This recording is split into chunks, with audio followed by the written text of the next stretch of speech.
संपूर्ण महाभारत आदि पर्व तृतीय अध्याय के श्लोक 124-136 का हिंदी अनुवाद। अतः ऐसी दशा में कठोर हृदय होने के कारण मैं उस शाप को बदलने में असमर्थ हूं। इसलिए आप जाइए। तब उत्तंक बोले, राजन, आपने अन्न की अपवित्रता देखकर मुझसे क्षमा के लिए अनुनय विनय की है, किंतु पहले आपने कहा था कि तुम शुद्ध अन्न को दूषित बता रहे हो, इसलिए संतानहीन हो जाओगे। इसके बाद अन्न का दोषयुक्त होना प्रमाणित हो गया, अतः आपका ये शाप मुझ पर लागू नहीं होगा। अब हम अपना कार्य साधन कर रहे हैं। ऐसा कहकर उत्तंक दोनों कुंडलों को लेकर वहां से चल दिए। मार्ग में उन्होंने अपने पीछे आते हुए एक नग्न क्षपनक को देखा जो बार बार दिखाई देता और छिप जाता था। कुछ दूर जाने के बाद उत्तंक ने उन कुंडलों को एक जलाशय के किनारे भूमि पर रख दिया और स्वयं जल संबंधी कृत्य शौच, स्नान, आचमन, संध्या तर्पण आदि करने लगे। इतने में ही वह क्षपनक बड़ी उतावली के साथ वहां आया और दोनों कुंडलों को लेकर चंपत हो गया। उत्तंक ने स्नान तर्पण आदि जल संबंधी कार्य पूर्ण करके शुद्ध एवं पवित्र होकर देवताओं तथा गुरुओं को नमस्कार किया और जल से बाहर निकलकर बड़े वेग से उस क्षपनक का पीछा किया।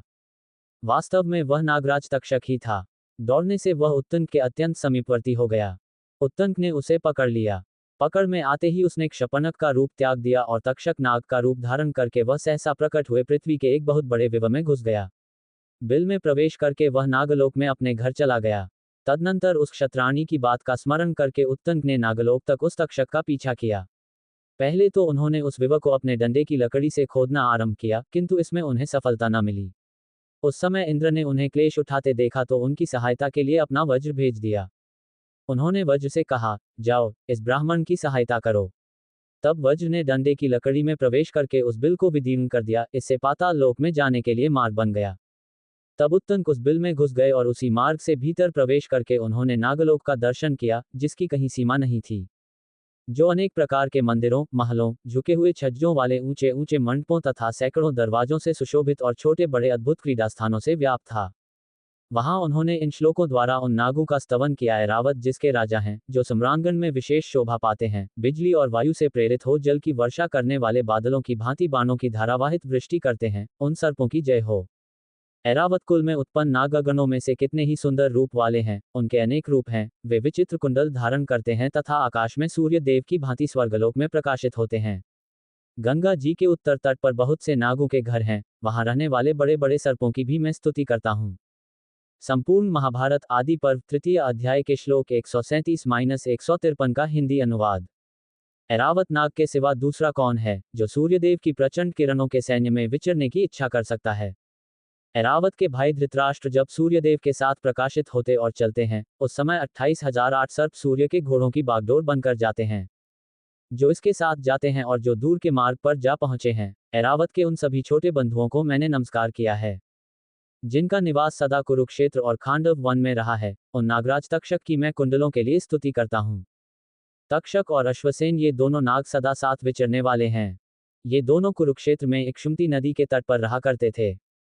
जो तक्षक के छोटे भाई हैं, श्रुतसेन नाम से जिनकी ख्याति है तथा जो पाताललोक में नागराज की पदवी पाने के लिए सूर्यदेव की उपासना करते हुए कुरुक्षेत्र में रहे हैं, उन महात्मा को मैं सदा नमस्कार करता हूँ। इस प्रकार उन श्रेष्ठ नागों की स्तुति करने पर भी जब ब्रह्मर्षि उत्तंक उन कुंडलों को न पा सके तो उन्हें बड़ी चिंता हुई। इस प्रकार नागों की स्तुति करते रहने पर जब वे उन दोनों कुंडलों को प्राप्त न कर सके, तब उन्हें वहां दो स्त्रियां दिखाई दी, जो सुंदर करघे पर रखकर सूत के ताने में वस्त्र बुन रही थी। उस ताने में उत्तंक मुनि ने काले और सफेद दो प्रकार के सूत और 12 हरों का एक चक्र भी देखा, जिसे 6 कुमार घुमा रहे थे। वहीं एक श्रेष्ठ पुरुष भी दिखाई दिए, जिनके साथ एक दर्शनीय अश्व भी था। उत्तंक ने इन मंत्र तुल्य श्लोकों द्वारा उनकी स्तुति की। ये जो अविनाशी कालचक्र निरंतर चल रहा है, इसके भीतर 360 हरे हैं, 24 पर्व हैं और इस चक्र को 6 कुमार घुमा रहे हैं। ये संपूर्ण विश्व जिनका स्वरूप है, ऐसी दो युवतियां सदा काले और सफेद तंतुओं को इधर उधर चलाती हुई इस वासना जलरूपी वस्त्र को बुन रही हैं तथा वे ही संपूर्ण भूतों और समस्त भुवनों का निरंतर संचालन करती हैं। जो महात्मा वज्र धारण करके तीनों लोकों की रक्षा करते हैं, जिन्होंने वृत्रासुर का वध तथा नमुची दानव का संहार किया है, जो काले रंग के दो वस्त्र पहनते और लोक में सत्य एवं असत्य का विवेक करते हैं, जल से प्रकट हुए प्राचीन वैश्वानर रूप अश्व को वाहन बनाकर उस पर चढ़ते हैं तथा जो तीनों लोकों के शासक हैं, उन जगदीश्वर पुरंदर को मेरा नमस्कार है। तब वह पुरुष उत्तंक से बोला, ब्राह्मण, मैं तुम्हारे इस स्तोत्र से बहुत प्रसन्न हूँ। कहो, तुम्हारा कौन सा प्रिय कार्य करूं? ये सुनकर उत्तंक ने कहा, सब नाग मेरे अधीन हो जाएं। उनके ऐसा कहने पर वह पुरुष पुनः उत्तंक से बोला, इस घोड़े की गुदा में फूंक मारो। ये सुनकर उत्तंक ने घोड़े की गुदा में फूंक मारी। फूंकने से घोड़े के शरीर के समस्त छिद्रों से धुएं सहित आग की लपटें निकलने लगीं। उस समय सारा नागलोक धुएं से भर गया। फिर तो तक्षक घबरा गया और आग की ज्वाला के भय से दुखी हो दोनों कुंडल लिए सहसा घर से निकल आया और उत्तंक से बोला। संपूर्ण महाभारत आदि पर्व तृतीय अध्याय के श्लोक 154-170 का हिंदी अनुवाद। ब्रह्मन, आप ये दोनों कुंडल ग्रहण कीजिए। उत्तंक ने उन कुंडलों को लिया। कुंडल लेकर वे सोचने लगे, अहो, आज ही गुरुपत्नी का वह पुण्यक व्रत है और मैं बहुत दूर चला आया हूं। ऐसी दशा में किस प्रकार इन कुंडलों द्वारा उनका सत्कार कर सकूंगा। तब इस प्रकार चिंता में पड़े हुए उत्तंक से उस पुरुष ने कहा, उत्तंक, इसी घोड़े पर चढ़ जाओ। ये तुम्हें क्षण भर में उपाध्याय के घर पहुंचा देगा। बहुत अच्छा, कहकर उत्तंक उस घोड़े पर चढ़े और तुरंत उपाध्याय के घर आ पहुंचे। इधर गुरु पत्नी स्नान करके बैठी हुई अपने केश संवार रही थी। उत्तंक अब तक नहीं आया, ये सोचकर उन्होंने शिष्य को शाप देने का विचार कर लिया। इसी बीच में उत्तंक ने उपाध्याय के घर में प्रवेश करके गुरुपत्नी को प्रणाम किया और उन्हें वे दोनों कुंडल दे दिए। तब गुरुपत्नी ने उत्तंक से कहा, उत्तंक, तू ठीक समय पर उचित स्थान में आ पहुंचा। वत्स, तेरा स्वागत है। अच्छा हुआ जो मैंने बिना अपराध के ही तुझे शाप नहीं दिया। तेरा कल्याण उपस्थित है, तुझे सिद्धि प्राप्त हो। तदनंतर उत्तंक ने उपाध्याय के चरणों में प्रणाम किया। उपाध्याय ने उससे कहा, वत्स उत्तंक, तुम्हारा स्वागत है, लौटने में देर क्यों लगाई। तब उत्तंक ने उपाध्याय को उत्तर दिया, भगवान, नागराज तक्षक ने इस कार्य में विघ्न डाल दिया था, इसलिए मैं नागलोक में चला गया था। वहीं मैंने दो स्त्रियां देखीं, जो करघे पर सूत रखकर कपड़ा बुन रही थीं। उस करघे में काले और सफेद रंग के सूत लगे थे। वह सब क्या था। वहीं मैंने एक चक्र भी देखा जिसमें 12 हरे थे। 6 कुमार उस चक्र को घुमा रहे थे। वह भी क्या था। वहां एक पुरुष भी मेरे देखने में आया था। वह कौन था। तथा एक बहुत बड़ा अश्व भी दिखाई दिया था। वह कौन था। तब उस पुरुष के कहने से मैंने उस बैल का गोबर खा लिया। अतः वह बैल और पुरुष कौन थे, मैं आपके मुख से सुनना चाहता हूं, वह सब क्या था। उत्तंक के इस प्रकार पूछने पर उपाध्याय ने उत्तर दिया, वे जो दोनों स्त्रियां थीं, वे धाता और विधाता हैं। जो काले और सफेद तंतु थे, वे रात और दिन हैं। 12 हरों से युक्त चक्र को जो 6 कुमार घुमा रहे थे, वे 6 ऋतुएं हैं। 12 महीने ही 12 हरे हैं। संवत्सर हो वह चक्र है। जो पुरुष था, वह पर्जन्य इंद्र हैं। जो अश्व था, वह अग्नि है। इधर से जाते समय मार्ग में तुमने जिस बैल को देखा था, वह नागराज ऐरावत है। और जो उस पर चढ़ा हुआ पुरुष था, वह इंद्र हैं। तुमने बैल के जिस गोबर को खाया है, वह अमृत था। इसीलिए तुम नागलोक में जाकर भी मरे नहीं। वे भगवान इंद्र मेरे सखा हैं। तुम पर कृपा करके ही उन्होंने यह अनुग्रह किया है। यही कारण है कि तुम दोनों कुंडल लेकर फिर यहाँ लौट आए हो। अतः सौम्य, अब तुम जाओ, मैं तुम्हें जाने की आज्ञा देता हूँ। तुम कल्याण के भागी होगे। उपाध्याय की आज्ञा पाकर उत्तंक तक्षक के प्रति कुपित हो उससे बदला लेने की इच्छा से हस्तिनापुर की ओर चल दिए। संपूर्ण महाभारत आदि पर्व तृतीय अध्याय के श्लोक 171-188 का हिंदी अनुवाद। हस्तिनापुर में शीघ्र पहुंचकर विप्रवर उत्तंक राजा जन्मेजय से मिले। जन्मेजय पहले तक्षशिला गए थे। वे वहां जाकर पूर्ण विजय पा चुके थे। उत्तंक ने मंत्रियों से घिरे हुए उत्तम विजय से संपन्न राजा जन्मेजय को देखकर पहले उन्हें न्यायपूर्वक जय संबंधी आशीर्वाद दिया।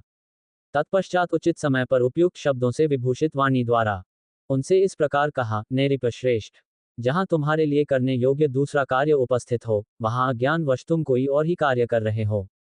उग्रश्रवा जी कहते हैं, विप्रवर उत्तंक के ऐसा कहने पर राजा जन्मेजय ने उन द्विजश्रेष्ठ का विधिपूर्वक पूजन किया और इस प्रकार कहा। जन्मेजय बोले, ब्राह्मण, मैं इन प्रजाओं की रक्षा द्वारा अपने क्षत्रिय धर्म का पालन करता हूं। बताइए, आज मेरे करने योग्य कौन से कार्य उपस्थित हैं, जिसके कारण आप यहाँ पधारे हैं। उग्रश्रवा जी कहते हैं, राजाओं में श्रेष्ठ जन्मेजय के इस प्रकार कहने पर पुण्यात्माओं में अग्रगण्य विप्रवर उत्तंक ने उन उदार हृदय वाले नरेश से कहा, महाराज, वह कार्य मेरा नहीं आपका ही है, आप उसे अवश्य कीजिए।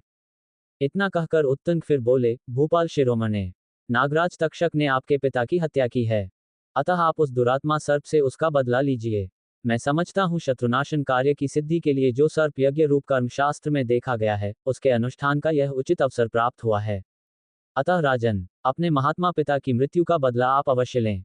यद्यपि आपके पिता महाराज परीक्षित ने कोई अपराध नहीं किया था, तो भी उस दुष्टात्मा सर्प ने उन्हें डंस लिया और वे वज्र के मारे हुए वृक्ष की भांति तुरंत ही गिरकर काल के गाल में चले गए।